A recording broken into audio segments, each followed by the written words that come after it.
Brothers and sisters in Christ, dearest friends in the Lord, Archbishop Steve's Grace has asked me to speak for just a very few minutes about the founding vision and values of his province. I am honored and humbled and privileged to do so. In 1975, exactly 50 years ago, leaders of the Fellowship of Witness determined to found a seminary for ministry and mission that could bring about the reform of the Episcopal Church. That was their idea, a seedbed of Anglican missional leaders committed to the Bible as the ultimate rule and standard of the Christian faith. In retrospect, God's idea was that it would shape and gather men and women, lay and ordained, who, more than any other group, would bring about the creation of the Anglican Church in North America, both biblical and missional. In 1999, 26 years ago now, presiding Bishop Leonard Riches of the Reformed Episcopal Church sent his newest suffragan, Ray Sutton, to Pittsburgh, to Bob Duncan, who had led the turnaround of a Three Streams, Rust Belt Episcopal Diocese, with a single message. The only way Hitler was defeated in the Second World War was when the Allies came together. As Anglican Christians, our only hope to defeat the ruler of this world is that we separated Anglicans had to come together. Not only biblical and missional, but united. Then the Lord himself acted sovereignly. Over the next 5 years, he changed the hearts of countless believers in the Anglican diaspora. We had to come together. For more than 40 years, faithful Anglicans had gone the way of the Reformed Episcopal Church in separation, had been splintering over denominational heterodoxy, prayer book, and the ordination of women to the diaconate and priesthood. By 2004, both the Common Cause Partnership and the Anglican Communion Network had come together. A Common Cause theological statement was our first fruit. It would become Article 1 of the Constitution of the Anglican Church in 2009.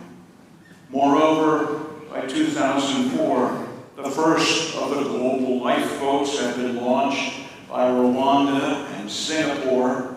None will forget the consecrations of the Anglican mission in America in January of 2000, one of whose bishops, John Rogers, was here in Ambridge on Trinity's faculty, the other of which was the church planting visionary Chuck Murphy.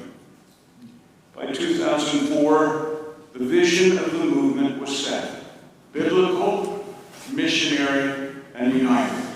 All decisions would be made with reference to these three values.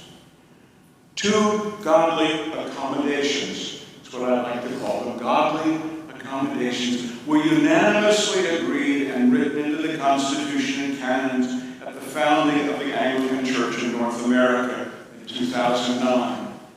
There was no way to unity apart from these accommodations. First, dioceses were free to be complementarian or egalitarian as to the ordination of women to the diaconate and priesthood, but the whole church would be complementarian as to the male-only episcopate.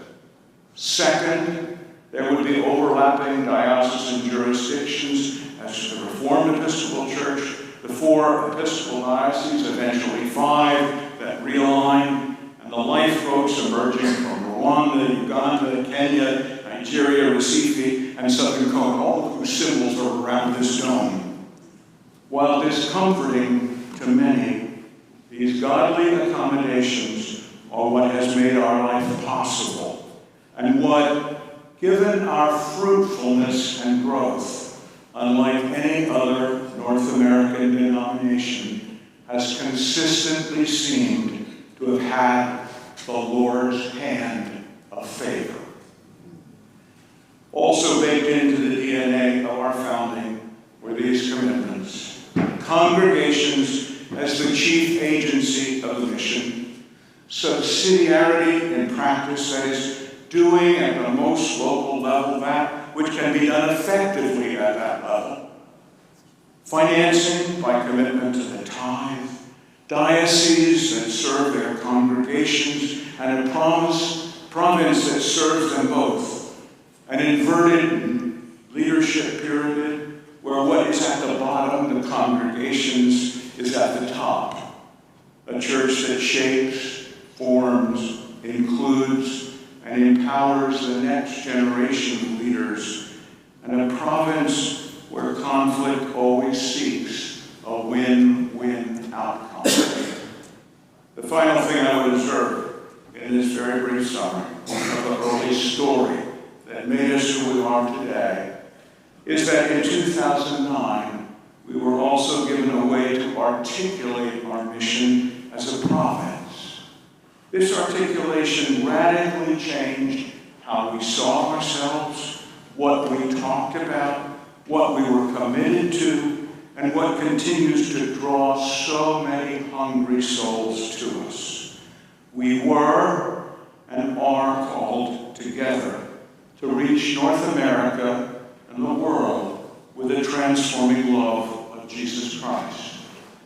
Our proclamation would be that of uncompromised biblical truth, but our posture